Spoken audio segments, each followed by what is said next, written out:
What's up, guys? Jeff Cavalier, ATHLEAN X.com. Jesse Lako, ATHLEAN X.com. Former Hardgainer, ATHLEAN X.com. So listen, today what we're going to talk about are the 10 biggest lessons that you learned to make the transformation from former Hardgainer to what you are now with Jesse? Jacked and Jesse. Jacked and Juicy. All right, so listen. So for any of the people that haven't seen this video, we actually just showed it again recently in a short, but this is your transformation. This is cute little Jesse who started out. Way back in the day.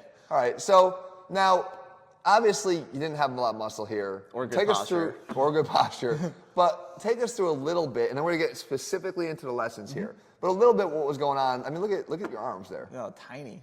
Oh, look at that squat. Right. But again, there's nothing wrong, as we're going to say here, because everyone, I mean, I think I went on the same journey as you. Maybe not quite as skinny, but I definitely went on this journey at some point in my own lifting career. So what was the main point? Because let's be honest here, this was not a straight path for you. No, it was not. There was actually a lot of inconsistency in my path. So what was the big thing? The big thing was consistency and showing up to the gym every day that I was supposed to. So now hold on, because everybody will say, I've heard that a million times, the problem is, Jeff, I can't be freaking consistent. If I could be consistent, this wouldn't be a problem for me. Believe me, I get it. I was very inconsistent for a long time. Like the first time I lifted weights was in high school for lacrosse, and I did it for 3 weeks. So what made it now? What was the thing that was the trigger for you? Honestly, the big trigger was being on the channel and you wanting me to be something featured here. That's interesting. All right, so let me illustrate a point here because this is really crucial. First thing you need to do, if you're a hard gainer and you want to get on track, find that motivation. But that motivation doesn't oftentimes come solely from within. No, it's definitely partly comes from within, but there are external factors that are important to drive you forward in being consistent and showing up. So candidly, for me, obviously this channel and being an example for you guys is a huge motivator for me. But now as a father, and especially a father at the age of 40, right now 48 with two 8-year-old twin boys, they're my motivation. I want to make sure that I stay fit and healthy so that I can continue to be around for them, number one, and number two, to be able to be fun and perform with them. So consistency. The next thing was actually very concrete for you. And this is something I think that a lot of people screw up out there. What is it? Drinking more water. Right. And being adequately hydrated throughout the day. What was your specific change that you could help them with?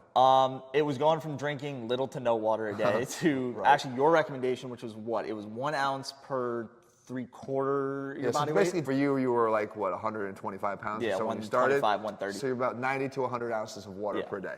All right? Concretely increase the amount of water. If there's one thing that will destroy your consistency, because it's destroying your motivation, because it's destroying your concentration and your overall feeling of well-being, it's being dehydrated. Forget about the nutrition right off the bat. Fix your water intake. Do what I just said there. That will actually help you a lot.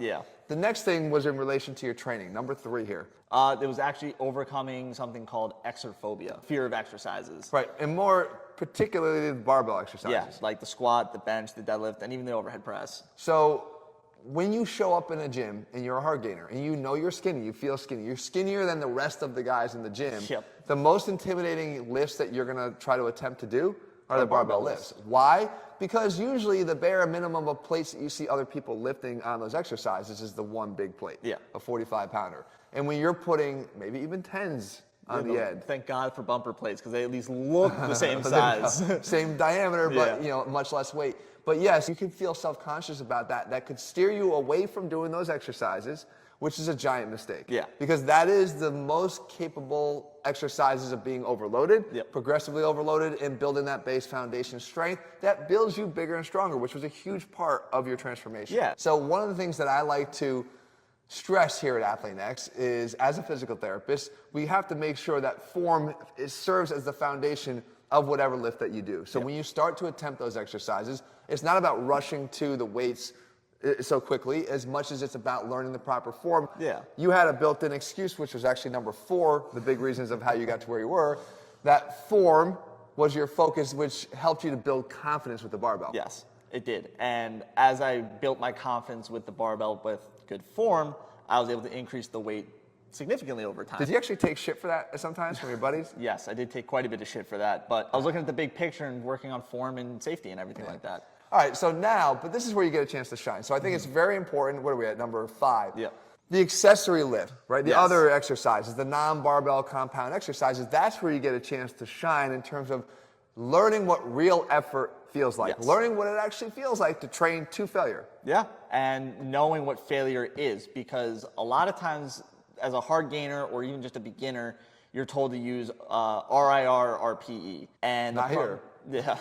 The problem with that is if you don't know what failure is, how do you know what 2 reps in reserve is or 7 RPE is?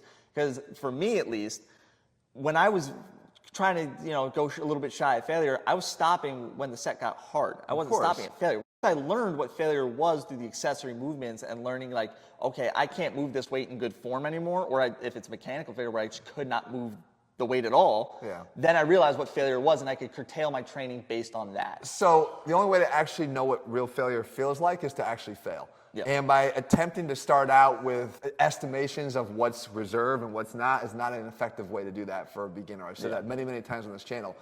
Learn what real failure is by actually giving that failure effort.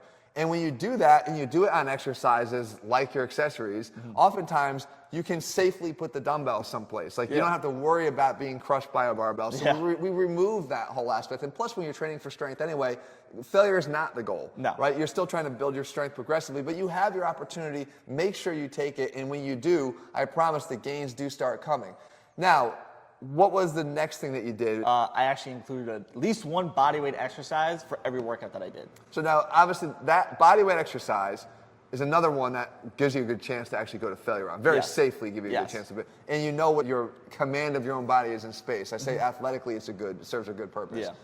What did you do, like what type of exercises that you could help them with that you were using? On leg day or when I was doing a heavy squat session, I always ended with a burnout session of bodyweight Bulgarian split squats or why that lunges. One? What'd you like about it? Lunges? Lunges too, but like with the Bulgarians, I found like that burn felt so good, and it was just another way for me to increase a little bit of extra volume for my legs. Metabolically, you're also adding another stimulus for growth. Yeah. So it's not just to do it, but incorporating the bodyweight exercise. What was another couple that you could tell them that you did? I did push-ups with different variations for different muscle groups on my push days or whatever day that it was complementing. Inverted rows was a big one. Did you do pull-ups?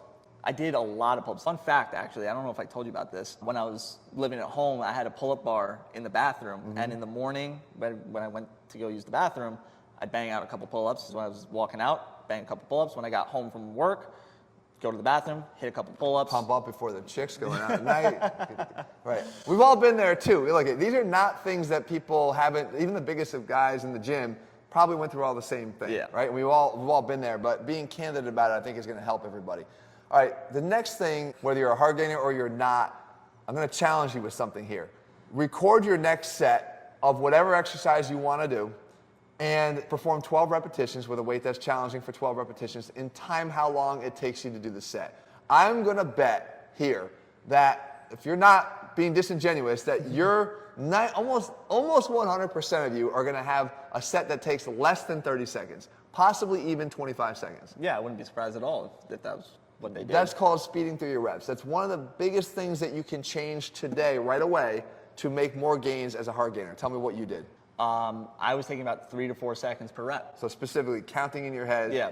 How much on the way up so they know? How much on the way up? So like it'd be like 2 seconds on the way up, 2 seconds on the way down. Okay, so just being more deliberate. Just being more deliberate through the rep and really controlling the weight through that kind of slow motion, I guess I would say. So the benefit here, guys, if you're wondering why it's so important to try this, just start doing this on a couple of the exercises you're doing. I promise you, it's a game changer.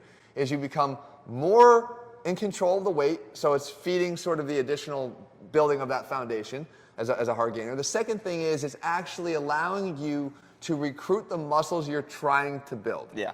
Far too often, momentum becomes the muscle of choice. That's not a good move. Instead, what you need to use is the muscle that you're trying to build and recruit that muscle to the task. So if you're doing a bench press, sure, the triceps and the shoulders are going to help, but if you're trying to build your chest, you want to be able to recruit the chest out of the bottom of the exercise. Yeah. And if you just go fast, you're not going to be able to do that. Also, if you have any muscle imbalances or if you have any injuries that you never really took the time to diagnose or figure out what was going on, you're going to reveal them very quickly by doing this, and not just that, provide some additional stability during that movement that might make them feel better to allow you to actually start doing more of the exercises that you couldn't do because of these issues. Right. So there's so many reasons why you want to do this. You did this all the time, and it actually helped you. It's something immensely. I still do today. All right, now can we shift the focus a little bit to the area you're uncomfortable talking about? Oh, do we have to? We're going to talk about nutrition, because nutrition is hugely important when it comes to overcoming hard gainer status. I'm sure everyone's heard that they have to eat more food. Eat big to get big is what they always say. What was the problem for you as a hard gainer? I couldn't eat a lot of food. That was the biggest thing. I had a lot of struggles eating food. I got very full very fast, and trying to finish my plate was an absolute disaster. So like little skinny Jesse had a little skinny stomach too. Yes, right? And it's funny because my mom, Italian, used to always say, you need to eat more, you need to eat more, you're not eating enough, and there was nothing I could do about it. So the big move, the big take home for them was, there's nothing that grew your stomach overnight, that expanded your stomach, that allowed you to eat more. What did you have to do? I chose more calorically dense foods. I wasn't just eating junk food all the time. Right. It was started eating good food, but it was making sure that that food had enough calories in it to where it was sustaining muscle growth. So for example, to make it concrete, the goal in the long term is to increase your portion size, but there's no room for that right now. So if you're choosing a protein, you could have peanut butter as a protein choice because it has a lot of fat with it, which increased the caloric density of that. Yeah. You could have a salad if you were having a good old-fashioned Italian salad, but you can increase adding avocado. Avocado or something, or more olive oil. Yeah. Italians going to have more olive oil. Yeah, always. In abundance, right? But like those things allowed you to calorically increase the amount without having to really increase the volume of your foods. Yeah. It's a critical first step for hard gainers, I find, because they don't really have the capacity to increase the amount of the food that much. People say it all the time, but it's not just that simple. Plus, I don't know if it's the best long-term kind of like big bulking process is the best way to go. And then the other thing that I did that really helped with getting those calories in was adding liquid calories to my diet. Now it came in the form of protein shakes. That's huge. Now this is not a plug for just protein, but it is something that plug for crying out loud. Plug. But it is something that I used, and it's me taking in 2 protein shakes a day. Usually it was one in the morning and one at night, or one in the afternoon and one at night, especially after training. I did the same thing. Do you know that?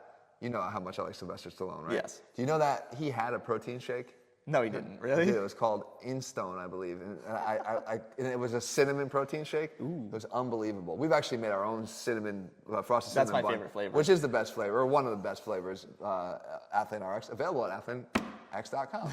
So, but no, it's important to take in those liquid calories because they're far easier to consume. Yeah, I wasn't getting as full as fast, and I was able to finish the shake, whereas finishing a plate was the difficult part. So interesting we talk about protein because it leads to the next big thing that you did. So as you were able to start increasing the volume of food that you ate, what was your big? I made protein an extreme priority of my diet. Okay. And that was coming in the form of making sure I was eating protein at every single meal. If I had everything? Everything. If I had normally like a pasta dish, added chicken on the side or just do it on top. So what about morning? Oatmeal or something? Morning, I would add some protein into the oatmeal. Mix it into the oatmeal? Or eggs? Eggs was always a big one. All right, so every single meal, protein is part of the meal. It's actually something I recommend guys on a plate division little technique that we use. Just putting 1/3 of every plate devoted to proteins. I will say that technique that you taught me with the plate division was a game changer for me. So make sure if you're out there, hard gainer, protein every meal. In addition to obviously some of that coming in the form of liquids or protein powders. All right, the next thing is actually the mindset thing. Yes. I think this is actually your 10th, but I have one to add after this. Yeah, okay. And what is that? It was that setbacks are part of the journey. I'd say setbacks. Yeah, setbacks. Right. For me, it was saying like, okay, I can deadlift 560 pounds. I'm going in today, I'm gonna go work on 495 for a couple reps. There's times where I couldn't even get it off the ground. Like it literally wouldn't budge. Even though you were deadlifting far more than that. Yeah, way more than that. But like I couldn't get it off the ground. And I figured, you know what, maybe it's because I didn't sleep last night, or maybe I didn't drink enough water, or maybe I didn't eat enough, or whatever. They're mentally just not there today. And I realized from there that it's not the end of the world. At first I was beating myself up and I was saying, oh my God, I can't believe I'm doing this, or I'm not doing this, I'm a failure, this sucks. Once I changed my mindset to say, okay, this is just part of the process, everything changed for me. Can I tell you something? It's actually a necessary part of the process. Like, I don't believe that the 560 comes without the days that you actually dip down. Yeah. And sometimes it's your body's own regulation or built-in regulation to make you take a step back, to prioritize that recovery so that it can exceed your expectations the next time. So I think that it's not that any dip in performance or even how you look one day in the mirror versus other days, because that could be due to hydration. Don't look at it as a setback. Look at it as literally part of that ultimate progression and journey, because there is no linear journey. It's not straight up. The setback sets up the next victory. Okay, and I'm sure anyone that's trained for any length of time can tell you that they've had days where they don't succeed the way that they're expecting to. Yeah, and I said setting up the next victory. Can I tell you this? This is the one I wanted to add, and I want to punctuate this video because it's really important for you guys.